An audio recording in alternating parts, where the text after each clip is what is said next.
Hello, नमस्कार, welcome students.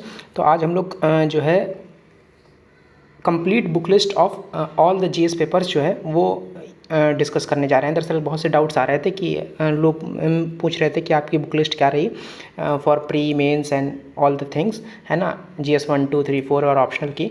तो दरअसल देखिए, एक साथ सारी बुक लिस्ट बनाने में तो वीडियो बहुत लंबी हो जाएगी, तो हम लोग एक एक करके बात करते हैं। ठीक है, आज जो है जितने भी जीएस 1 के जितने भी चीज़ें हैं उनके सारे डाउट रिजॉल्व किए जाएंगे। मैंने क्या फॉलो किया था या सबसे बेस्ट क्या है।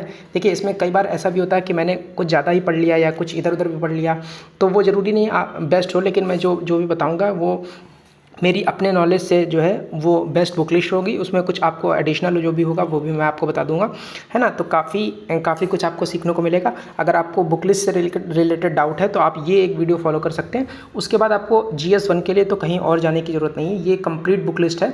ठीक है, तो सबसे पहले हम लोग एक बार पूरा सिलेबस जो है वो गो थ्रू कर लेते हैं। तो जीएस 1 का सिलेबस क्या है, तो उसमें पहला कीवर्ड है इंडियन हेरिटेज, ठीक है, एंड कल्चर। ठीक है, तो देखिए इंडियन हेरिटेज एंड कल्चर जो है वो आर्ट एंड कल्चर बता रहा है कि आर्ट एंड कल्चर एक one of the important topics है आपका। फिर दूसरा टॉपिक्स क्या है, हिस्ट्री, है ना, हिस्ट्री। तो ये हिस्ट्री जो है वो एक इम्पॉर्टेंट टॉपिक है। फिर थर्ड है ज्योग्राफी ऑफ द वर्ल्ड।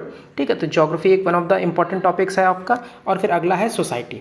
ठीक है, तो बेसिकली अगर क्लासीफाई किया जाए तो हिस्ट्री, ज्योग्राफी, सोसाइटी और आर्ट एंड कल्चर, ये चार basically major topic of the आपके जीएस 1 में है। ठीक है, तो इसमें इंडियन कल्चर में क्या क्या वो कवर कर रहे हैं, art forms, literature, architecture from ancient to modern. ठीक है, एंशियंट टू मॉडर्न कवर कर रहे हैं। ठीक है, फिर मॉडर्न इंडियन हिस्ट्री वो पूछ रहे हैं कहाँ से 18th सेंचुरी से टिल प्रेजेंट सिग्निफिकेंट इवेंट तक वो पूछ रहे हैं। इसके बाद वो क्या पूछ रहे हैं, इसके बाद पूछ रहे हैं वो फ्रीडम स्ट्रगल। ठीक है, various stages and important contributions and from different parts of the country. फिर अगला वो क्या पूछ रहे हैं, अगला पूछ रहे हैं वो पोस्ट इंडिपेंडेंस। ठीक है, फिर उसके बाद क्या पूछ रहे हैं वो पूछ रहे हैं history of the world. History of the world वो काफ़ी उससे चीज़ें आ रही हैं। ठीक है, हिस्ट्री ऑफ द वर्ल्ड में वो क्या पूछ रहे हैं, हाँ, तो हिस्ट्री ऑफ द वर्ल्ड जो है वो कहाँ से इंक्लूडेड है, 18th सेंचुरी से लेके। उसमें कौन कौन से टॉपिक हैं, industrial revolution, world wars, redrawal of the national boundaries, ठीक है, colonisation, decolonisation, political philosophical like communism, capitalism, socialism. ठीक है, उनके फॉर्म्स और इफेक्ट ऑन द सोसाइटी। ठीक है, आप देखेंगे इनसे बहुत बार सवाल भी आते हैं, या तो वर्ल्ड वॉर 1 वर्ल्ड वॉर 2 के बाद पूछेंगे, या इंडस्ट्रियल रेवोल्यूशन पे कोई ना कोई सवाल आता रहता है, कॉलोनाइजेशन डीकॉलोनाइजेशन दोनों पे ही सवाल आ चुके हैं। ठीक है, तो ये एक टॉपिक है। फिर अगला पॉइंट क्या है, salient features of the Indian society और डाइवर्सिटी ऑफ इंडिया। तो ये हम लोग इंडियन सोसाइटी वाले पोर्शन पे आ गए हैं। इसमें भी बिल्कुल एकदम क्लियर कट डिस्टिंक्शन का साथ दे रखा है कि पूरे सिलेबस में है क्या। पहला रोल ऑफ वुमेन, ठीक है, ये एक अलग टॉपिक है। फिर वुमेन ऑर्गेनाइजेशंस, ये अलग टॉपिक है। फिर पॉपुलेशन और उसके एसोसिएटेड इश्यूज़, ये अलग टॉपिक है। फिर पॉवर्टी एंड डेवलपमेंटल इश्यूज़, ये अलग टॉपिक है। फिर अर्बनाइजेशन, उसकी प्रॉब्लम्स और रेमेडीज़, ये अलग टॉपिक है। फिर effect of globalisation on Indian society, इसी में आप पढ़ते हैं ना, मैकडॉनलाइजेशन और बाकी सारे कॉन्सेप्ट, तो ये इसमें आता है। फिर social empowerment, communalism, regionalism, secularism. ठीक है, फिर सेलिएंट फीचर्स। अब यहाँ पे आपकी इंडियन सोसाइटी खत्म हो गई। अब अगला ज्योग्राफी शुरू हो गई, salient features of world physical geography. ठीक है, तो फिजिकल ज्योग्राफी पूछी जाएगी पूरी दुनिया की। फिर इसके बाद डिस्ट्रीब्यूशन ऑफ की नेचुरल रिसोर्सेज। बहुत लोगों ने तो आज तक सिलेबस पढ़ा ही नहीं होगा कि क्या क्या पूछा जा रहा है, इसीलिए वो कभी आज तक कैटेगराइज ही नहीं कर पाए कि क्या आ सकता है क्या नहीं आ सकता है। तो डिस्ट्रीब्यूशन ऑफ की natural resources across the world, इसमें अक्रॉस द वर्ल्ड में कहाँ कहाँ पे ज़्यादा फोकस है, across south Asia and Indian सब कॉन्टिनेंट। ठीक है, साउथ एशिया और इंडियन सब कॉन्टिनेंट। फिर फैक्टर्स, ये क्वेश्चन बार बार आता है। देखिए, एज इट इज मेंशन किया गया, एज इट इज बार बार पूछ लेते हैं। Factors responsible for the location of primary, secondary and tertiary sector industries in various parts of the world including India. ठीक है, फिर इसके बाद इंपॉर्टेंट जियो फिजिकल फिनोमिनास। ठीक है, ये इंपॉर्टेंट जियो फिजिकल फिनोमिनास, इसमें कौन कौन से, earthquake, tsunami, volcanic activity, cyclone, geographical features, location changes in critical geographical features, उसके बाद including water bodies, ice caps and the effect of such changes. ठीक है, तो ये टोटल जो है इतने में कैटेगराइज है। अब अगर हम लोग इसको अलग अलग करके लिख लें, ठीक है, तो अभी तक हम लोगों ने एक एक पॉइंट पढ़ लिया। अब अगर हम लोग इसको अलग अलग करके लिख लें तो हम लोगों का सबसे पहले उन्होंने हिस्ट्री की बात की थी, है ना। तो हिस्ट्री में उन्होंने 5 चीज़ें हो गई। पहले तो हो गई एंशंट हिस्ट्री। ठीक है, एक सेकेंड, हिस्ट्री सबसे पहले उन्होंने बात की थी, तो इसमें कौन सी आ गई थी? एक तो आ गई एंशिएंट हिस्ट्री, ठीक है, एंशिएंट हिस्ट्री। दूसरी मिडाइवल हिस्ट्री। फिर थर्ड आ गई मॉडर्न हिस्ट्री, ठीक है। Fourth art and culture, art and culture. और फिफ्थ आ गया वर्ल्ड हिस्ट्री। और सिक्स्थ क्या आ गया? सिक्स्थ आ गया पोस्ट इंडिपेंडेंस इंडिया, ठीक है। तो ये टोटल 6 टॉपिक हैं जो आपके सिर्फ हिस्ट्री में हैं। अब इन 6 टॉपिक को हम लोग एक एक करके सबसे पहले इनकी बुक लिस्ट जानना शुरू करते हैं। देखिए, हम लोगों की मेन बात बुक लिस्ट की है, तो हम लोग सिर्फ बुक लिस्ट पे फोकस करते हैं। अगर आपको पूछना है कि वीडियो लेक्चर्स भी, तो आप देखिए किसी भी एक कोचिंग इंस्टीट्यूट का वीडियो लेक्चर फॉलो कर सकते हैं, या किसी भी एक पर्टिकुलर यूट्यूबर का फॉलो कर सकते हैं। जो भी आपको जिसकी भी टीचिंग स्टाइल आपको सूट करती है कॉन्सेप्चुअल अंडरस्टैंडिंग के लिए, आप उसको फॉलो कर सकते हैं। बहुत अच्छे अच्छे टीचर्स हैं फ्रॉम मल्टीपल इंस्टीट्यूट्स, ठीक है। तो मैं अब किसी का इंस्टीट्यूट्स का नाम नहीं लेना चाहूँगा कि आप पहले यहाँ से पढ़ लीजिए, यहाँ से पढ़ लीजिए, लेकिन आप जो भी पढ़िए उसको 2 चीज़ों से सफाई शुरू करिए। सबसे पहला प्रीलिम्स के PYQ, ठीक है। जो भी आप पढ़िए कम से कम 10 साल के प्रीलिम्स के PYQ, और फिर लगभग 5 साल के मेंस के PYQ, ठीक है। तुरंत सॉल्व करिए, आपका बस इसके बाद जो है अगले सब्जेक्ट पे पढ़िए। तो बुक लिस्ट की बात करते हैं। एंशिएंट हिस्ट्री, देखिए एंशिएंट हिस्ट्री में भी मैं बात करूंगा एक मतलब अगर किसी का नाम लेना चाहूँ मैंने, तो भाई शून्य IAS के सर हैं, उनसे जो है उनका एक कोर्स था, वो शायद मैंने लिया था, उनसे मैंने पढ़ा था। वो काफ़ी अच्छी उन्होंने एंशिएंट और मिडिवल हिस्ट्री पढ़ाई थी, मतलब एकदम क्लियर कॉन्सेप्ट, टाइमलाइन एकदम क्लियर हो गई थी, क्या इवेंट क्यों हुए थे। उसके बाद आप जब भी कोई किताब पढ़ते हैं ना, तो वो आपको एकदम अच्छे तरीके से समझ में आ जाती है। तो वो मैंने उनके लेक्चर लिए थे। इसके अलावा आप अगर पढ़ना चाहेंगे तो मैं आपको बस एक बता दे रहा हूँ, तमिलनाडु की क्लास 11th की NCERT बस, और वो भी ओल्ड, ठीक है, दोनों के लिए। तमिलनाडु की क्लास 11th की NCERT ओल्ड, ठीक है। और इसके अलावा आपको कोई सतीश चंद्रा, आर शर्मा, ये वो कुछ भी करने की ज़रूरत नहीं है, बस आप इतना कर लीजिए। इसके अलावा अगर आपको करना है तो जो NCERTs हैं 6 to 8th, ठीक है, 6 to 8th, 6, 7, 8th की NCERT, उनको आप अच्छे से पढ़िए। उनके 1 से 3 पेज में एक NCERT का नोट्स बन जाएगा, तो उसको नोट्स को बनाइए और कंप्लीट कर लीजिए, ठीक है। तो तमिलनाडु की क्लास 11 की ओल्ड NCERT जो है आप फिनिश करिए। उसके अलावा आपको कुछ भी GS में नहीं चाहिए, ठीक है। इसके अलावा अगर कुछ फैक्चुअल इन्फॉर्मेशन आपको रटनी है, बिल्कुल फैक्चुअल इन्फॉर्मेशन कोई की रटनी है, तो आप जो है लूसेंट से भी कर सकते हैं, ठीक है। वो जो फैक्चुअल इन्फॉर्मेशन चाहिए होती है वो उससे भी हो जाएगी। या आपके पास अगर कोई कोचिंग मटेरियल है, ठीक है, चाहे वो शून्य का हो, चाहे वो विजन का हो, चाहे वो वाजीराम का, जिस भी कोचिंग का आपके पास है उस कोचिंग को फॉलो कर लीजिए। आपके अपने नोट्स, ठीक है, आपके अपने नोट्स, आपने जिस कोचिंग से पढ़ा है वो जो भी है, इसके अलावा है ना, वो जो भी आप कर रहे हैं वो करिए। इसके अलावा आप क्या करिए, 6, 7, 8th की NCERT जो कि बहुत जल्दी हो जाएगी, इसके एक बार पढ़ के अच्छे से एक बार पढ़िए, दोबारा में पढ़िए, तब नोट्स बनाइए, और 1 से 3 पेज में नोट्स बन जाएंगे। इसके अलावा तमिलनाडु क्लास 11th NCERT पुरानी वाली, और इसको एकदम घोल के पी जाइए, ठीक है। ये 1 एंड फाइनल किताब है बिल्कुल। इसके अलावा और आपको कुछ करना ही नहीं, ये बहुत बेसिक है। इसके अलावा अगर कोई भी क्वेश्चन आ रहा है और वो आपसे नहीं हो रहा है, तो ये जान के रखिए वो किसी से भी नहीं हो रहा है, वो कंपटीशन में भी नहीं है वो क्वेश्चन, ठीक है। आपकी और ब्रॉड थिंकिंग रखिए कि क्वेश्चन कैसे अटैम्प्ट होते हैं, ठीक है। मॉडर्न हिस्ट्री के लिए एक किताब है, इसके अलावा कहीं आपको भागने दौड़ने की कोई ज़रूरत नहीं है, ठीक है। वो किताब है स्पेक्ट्रम, ठीक है, 1 एंड ऑल, बस स्पेक्ट्रम पढ़िए। एक बार पढ़िए, 2 बार पढ़िए, 10 बार पढ़िए, 20 बार पढ़िए, 30 बार पढ़िए, जो भी आपके पास मॉडल है, जो भी एडिशन है, कोई भी एडिशन, बार बार स्पेक्ट्रम पढ़िए, हर बार स्पेक्ट्रम पढ़िए, अच्छे से पढ़िए, और मॉडर्न हिस्ट्री के एकदम कॉन्सेप्ट क्लियर कर लीजिए और क्वेश्चन सॉल्व कर लीजिए, ठीक है। आर्ट एंड कल्चर के लिए आपको क्या करना है, देखिए क्लास 11 की एक है इंट्रोडक्शन टू इंडियन आर्ट करके, क्लास 11 की NCERT है, ठीक। ये NCERT करने के अलावा आपको क्या करना है, आर्ट एंड कल्चर में कुछ टॉपिक जो है वो अलग से आपको या तो नितिन सिंघानिया से कर लीजिए, या किसी के यूट्यूब लेक्चर से देख के कर लीजिए, ठीक है। या तो नितिन सिंघानिया से कर लीजिए या किसी की यूट्यूब लेक्चर देख के कर लीजिए। वो टॉपिक हैं, एक तो टेम्पल आर्किटेक्चर, ठीक है, दूसरा मार्शल आर्ट, तीसरा पेंटिंग्स, फिर कॉइन्स और लिटरेचर, लिटरेचर। म्यूज़िक और डांस पूछा नहीं जाता, वैसे म्यूज़िक डांस, ठीक है। ऐसे तो पपेट्री भी है और इंटेंजिबल वर्ल्ड हेरिटेज साइट्स हैं, intangible world heritage site and world heritage site. तो ये कुछ टॉपिक हैं जिनको आप 1 पेजर पे तैयार कर सकते हैं, ठीक है। तो कौन कौन से टॉपिक्स हैं जो आपको बेसिकली फॉलो करने हैं? एक तो सबसे पहला मैं लिखे दे रहा हूँ यहाँ पे अलग से, टेम्पल आर्किटेक्चर, ठीक है। इसके अलावा टेम्पल आर्किटेक्चर के बाद डांसेस जो भी हो रहे हैं, फिर इसके बाद म्यूज़िक, ठीक है। फिर इसके बाद लिटरेचर, ठीक है।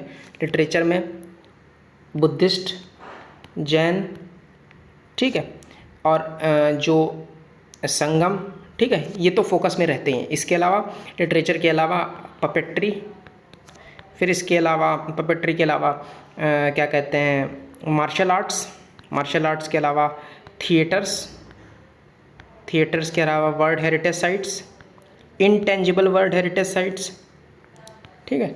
इसके अलावा तो यही बेसिकली हैं। तो ये आपको एकदम अच्छे से प्रिपेयर करके रख लेने हैं, ठीक है। तो ये इतना आपको आर्ट एंड कल्चर में करना है। तो इसके लिए भी एक किताब है, क्लास 11th की introduction to ancient art, Nitin Singhania से आपको बस ये कुछ टॉपिक कर लेने हैं और इनके बहुत लिमिटेड पेजेस। आपके पास अगर उतना कंटेंट हो गया, बस पूरी किताब पढ़ने की इधर से उधर कोई ज़रूरत नहीं है, ठीक है। फिर इसके अलावा वर्ल्ड हिस्ट्री, देखिए वर्ल्ड हिस्ट्री में आप क्या करिए, या तो कोई टॉपर्स नोट उठाइए या कोई कोचिंग नोट उठाइए, ठीक है, या किसी का लेक्चर उठाइए, और वो वाला उठाइए जो सबसे कम पन्ने का है। जैसे आप अगर विजन का उठा रहे हैं या प्रहार उठा रहे हैं, 90 पेजेस का है, ठीक है, ओनली IAS का, या किसी की कोचिंग का जो लगभग 90, 100, 50 पेज का हो, सबसे छोटा वाला मटेरियल उठाइए और उससे अपने नोट्स तैयार करिए या सिर्फ वही पढ़ लीजिए, ठीक है। वर्ल्ड हिस्ट्री के लिए आपको कुछ और नहीं करना, कोई और किताब पढ़ने की ज़रूरत नहीं, नॉर्मल लॉ और ये और वो, इसकी कोई ज़रूरत नहीं है, ठीक है। फिर पोस्ट इंडिपेंडेंस इंडिया से एक किसी का वो समरी वीडियो देख लीजिए, पोस्ट इंडिपेंडेंस इंडिया की कहीं से भी समरी वीडियो देख लीजिए, किसी भी कोचिंग इंस्टीट्यूट से। इसके बाद जो स्पेक्ट्रम में दे रखा है, स्पेक्ट्रम से कर लीजिए या किसी कोचिंग मटेरियल से कर लीजिए, जो सबसे छोटे कोचिंग मटेरियल हो, ठीक है, जो सबसे छोटे, जो आपको देखिए, अगर मैं किसी का नाम ले दूँगा फिर कहेंगे आप उसका अच्छा होता है, इसका अच्छा, तो मैं ये कुछ भी नहीं कर रहा हूँ, जो सबसे कम पेज में जिसके हों, ठीक है। ज़्यादा पढ़ने से कुछ नहीं हो जाएगा, ये वर्ड एक क्वेश्चन आता है और वो भी पता नहीं कब आएगा, ठीक है। तो इसके लिए आपका ये हो गया, ठीक, फिनिश हो गया। अब आपका नेक्स्ट आता है सोसाइटी, ठीक है। देखिए सोसाइटी के लिए जो NCERT है ना, एक बार को आप 11th की तो मिस कर दीजिए, लेकिन 12th की NCERT जो है 2 पार्ट में है, वो मत मिस करिएगा। इस बार एज इट इज़ 2 क्वेश्चन बिल्कुल प्रीलिम्स में भी एज इट इज़ आए थे और मेंस में भी एक क्वेश्चन पूछा गया था, वो वहीं से आ रहे हैं, ठीक है, वो वर्डिंग भी वहीं से उठा रहे हैं। तो NCERT आप सिर्फ रीड करने के लिए कर लीजिए, ठीक है, रीड करने के लिए कर लीजिए।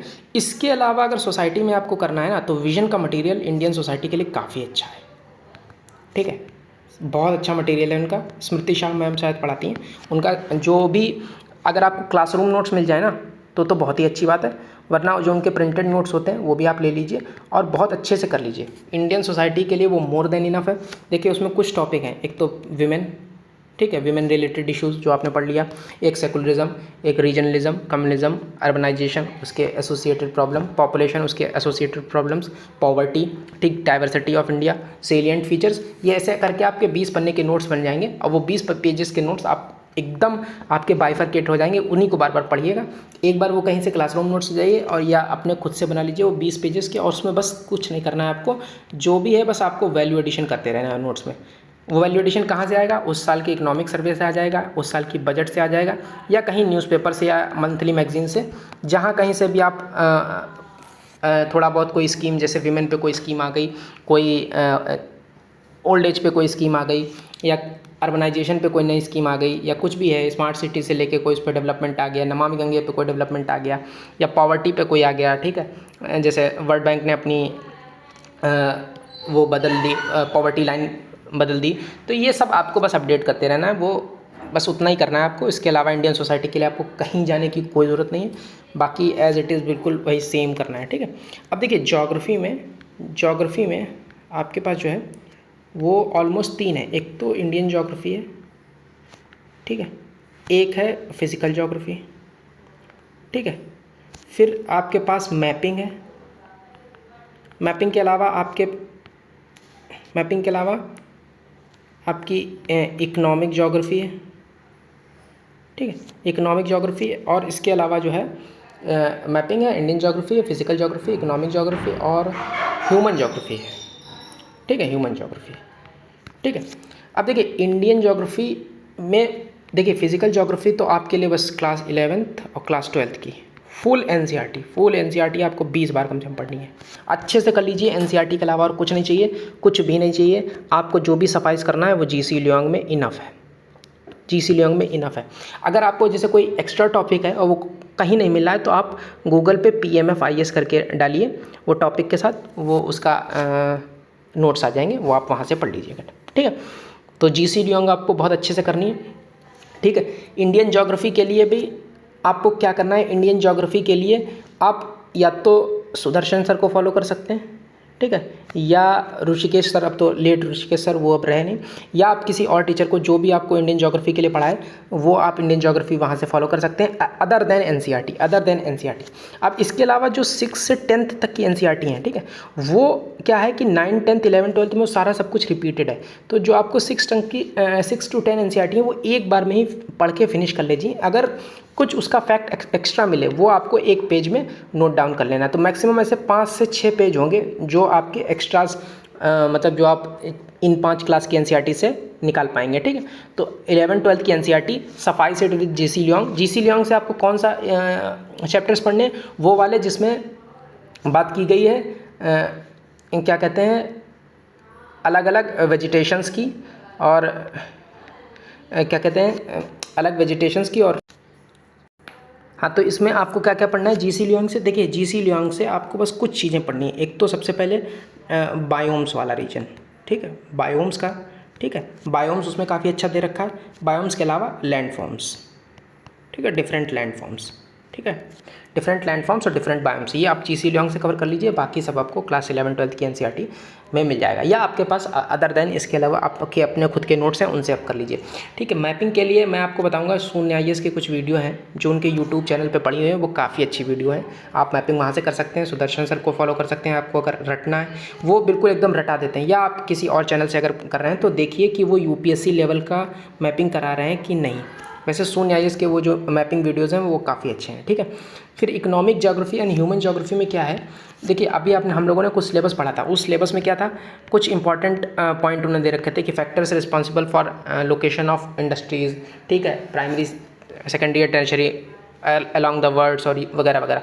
तो वो जो टॉपिक्स हैं ना उनके या तो आप कहीं से हैंड रिटन नोट्स ले लीजिए किसी कोचिंग के, या वही टॉपिक आप यूट्यूब या गूगल पे अच्छे से करके और फिनिश कर दीजिए। ठीक है, उनके 1 पेजर नोट्स बना दीजिए कि इनका क्या क्या इशू है, और देख लीजिए उनसे क्या क्या पूछा गया है उसके PYQ में। ठीक है, उन PYQ के हिसाब से आप एक बार अच्छे से बैठ के देखेंगे कि क्या क्या पूछा गया, उसके बाद आप जो है उनका एक कंसाइज नोट्स बना लीजिए। तो इसके अलावा आपको कुछ भी नहीं चाहिए होगा।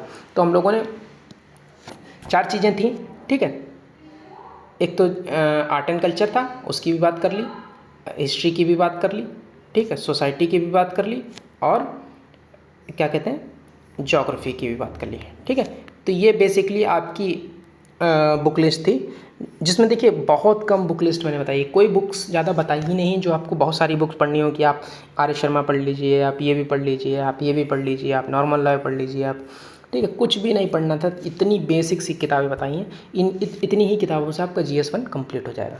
ठीक है, अब GS2, GS3, ठीक है, GS4 ऑप्शनल, इनके लिए एक अलग अलग वीडियो मैं बना दूंगा कि क्या क्या बुक लिस्ट चाहिए होती है। वैसे मेरा ऑप्शनल एंथ्रो था तो मैं एंथ्रो के लिए बना दूंगा, इसके अलावा जो है बाकी ऑप्शनल का मुझे आइडिया नहीं है, तो इन सारे ऑप्शनल्स की मैं यूट्यूब वीडियो बना दूंगा कि क्या क्या चाहिए होता है।